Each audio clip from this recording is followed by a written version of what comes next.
The Lost Searchlight Tapes. Vivian Stanshall Resurrected.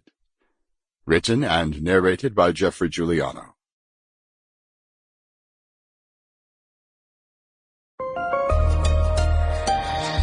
Icon Audio Arts.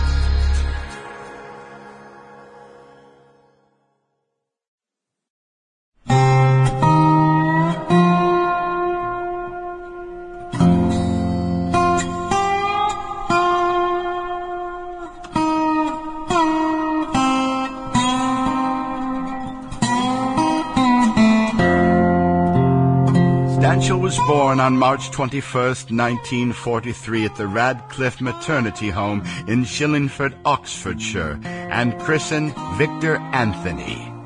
He lived with his mother, Eileen, née Wadeson, while his father, Victor Stanshall, 1909 to 1990, served in the RAF during World War II. His father changed his name to Victor in preference to his given name, Vivian. Stanshall described this early period as the happiest time of his childhood. When the war ended, his father returned, but the young Victor found him difficult and comparatively stern after having been alone with his mother. The family moved to the father's hometown of Walthamstow, Essex, where Stanshall's younger brother Mark was born in 1949. With 6 years between them, the brothers were never really close. Vivian studied at Walthamstow College of Art, where he met fellow students Ian Drury and Peter Greenway. About this time, the Stanshall family moved to the Essex coastal town of Leigh-on-Sea. He attended Southend High School for boys until 1959.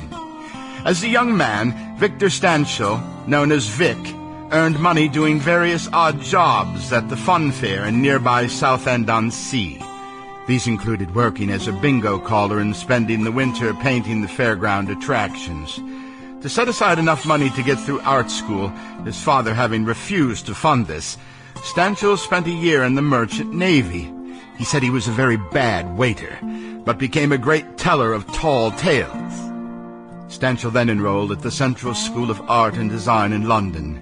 He joined fellow students in forming a band, including Rodney Slater, Roger Ruskinspear, and Neil Innes, who was studying art at Goldsmiths College. Innes said of their first meeting, "We first met in a big Irish pub in South London, the New Cross Arms. He was quite plump in those days, and he was wearing Billy Bunter check trousers, a Victorian frock coat, black coattails, and horrible little oval violet-tinted glasses. He had a euphonium under his arm and large rubber false ears, and I thought, well, this is an interesting character." About this time, Stanshall changed his first name to Vivian, the name his father had abandoned. This was not made his legal name until 1977. Those who knew him from his student days continued to call him Vic.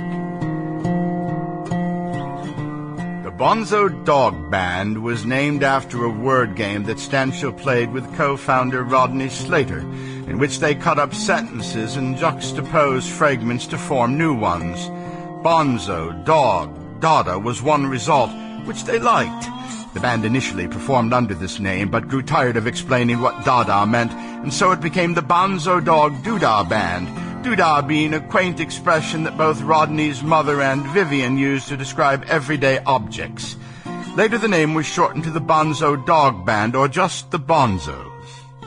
Much of the band's original repertoire was based on comedic reworkings of songs from the 1920s and 30s, found on old 78 records bought for a pence from the local flea markets. For a while the band operated semi-professionally, playing local pubs and the college circuit. After acquiring a manager, they went full-time and were booked on the working men's club circuit, mainly in the north of England. The band dominated their lives as they frequently traveled to low-paying gigs in an old van crammed with any number of musical instruments, an assortment of props, and prop robots. In 1967, they appeared in the Beatles' Magical Mystery Tour television special, where they played Stanshall's Death Cab for Cutie during the strip club scene. The appearance led to a spot as the house band on Do Not Adjust Your Set, a weekly children's television review show that was also notable for early appearances by most of the Monty Python team. According to their manager, Agent Jerry Braun, after a Sample complete. Ready to continue?